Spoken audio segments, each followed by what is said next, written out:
Hi, it's Kyosuke. Today I want to tell you about a book called Die with Zero by Bill Perkins. He's a hedge fund manager with over $120 million in assets, a Hollywood movie producer, a poker player, and someone who's active in so many areas. Let me ask you, are you holding back on things you really want to do to save money? I bet a lot of people are doing that. But here's the problem. If you keep putting off your dreams, you might lose the energy to do them before you even get the chance. Then what happens? You're left with money you never use and no meaningful experiences. That's not what anyone wants, right? So what's important? It's knowing what makes you happy and spending your money on those experiences. Life is about making the right memories at the right time.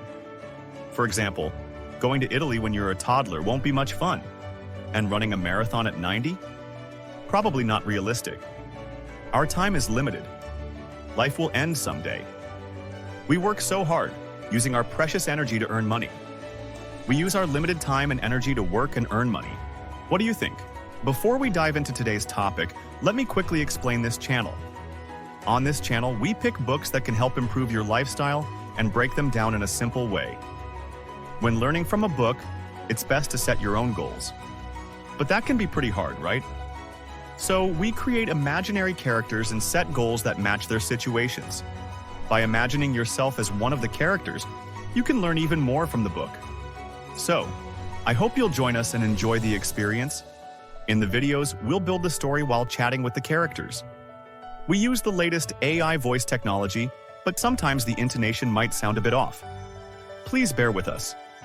Our goal is to share videos that make your life better. If you find this video helpful, please like and subscribe. It would mean a lot to us. All right, let's start with a quick self-introduction. Please go ahead. Oh, sure. Nice to meet you. My name is Yuki, and I'm 30 years old. Thank you, Yuki.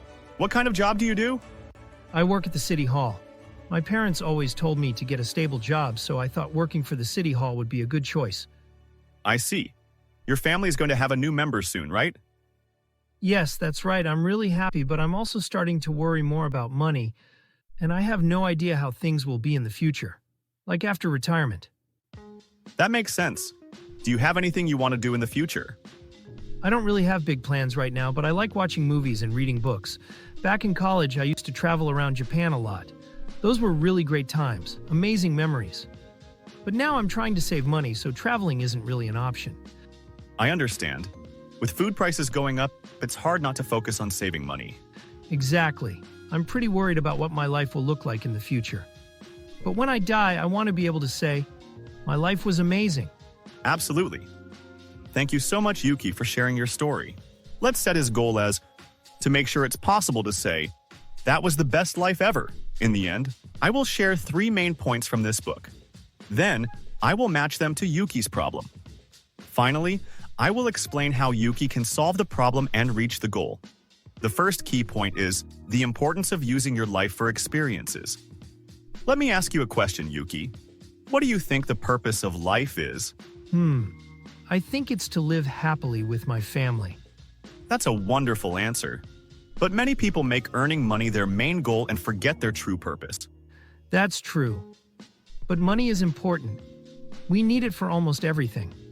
You're right. Many things can't be done without money. But as the book says, people often save money because they're worried about the future. Then, sadly, they pass away without using it all. I guess so. But we never know when a big illness might happen or when we might die. So it feels safer to save extra money. Yes, that's a common worry. But the book says many people worry too much about this. To avoid this problem, it suggests we turn our money into experiences at the right time. Experiences? If I had money, I'd rather buy things. That's understandable. But when you buy things, the happiness from them fades over time. Experiences, on the other hand, turn into memories and keep making you happy even as you grow older. I see. So it's like stocks that keep giving you dividends? Exactly. The book explains that experiences are like dividends of memories. I get what you're saying. But I still want to save money. We never know what might happen. Maybe I'll start using it little by little after I retire, once I know I have enough. Yes, many people think that way. But the value of money you use when you're young is different from the value of money you use in your 70s. What do you mean? Well, when you're young, you can try many things. But as you get older, your physical strength and health can limit what you can do. That's why, as shown in this diagram, the arrow from money to experiences becomes thinner over time. Yeah, that makes sense. Exactly. And the experiences you have when you're young stay with you, like dividends of memories, giving you happiness for a long time. That's why the book recommends using your money to create experiences while you're young. I understand, but I'm going to have kids soon, and I need to think about buying a house. I can't afford to focus on doing what I want. It feels selfish. Many people worry about the same thing. Here comes the second point. Write down what you want to do every 5 to 10 years.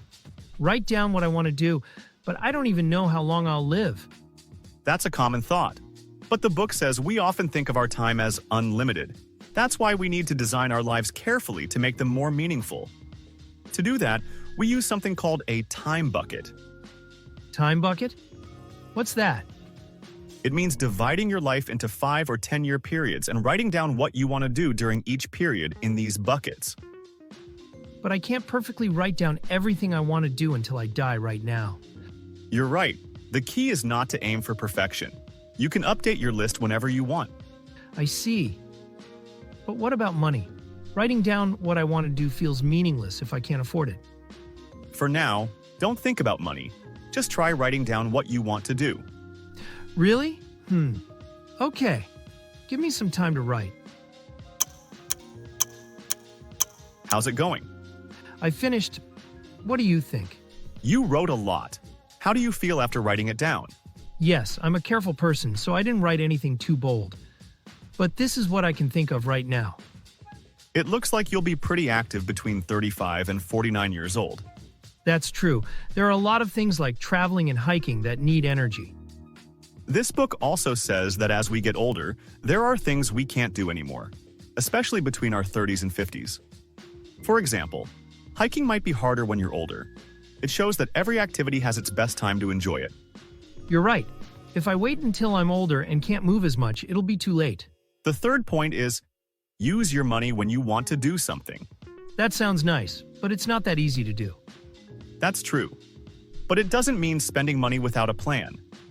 First, you need to simulate how your assets will change over time. Simulate? What do you mean? Yes, you start by calculating your income for each year.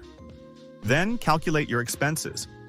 For example, if you're planning to buy a home between 35 and 40, include the mortgage.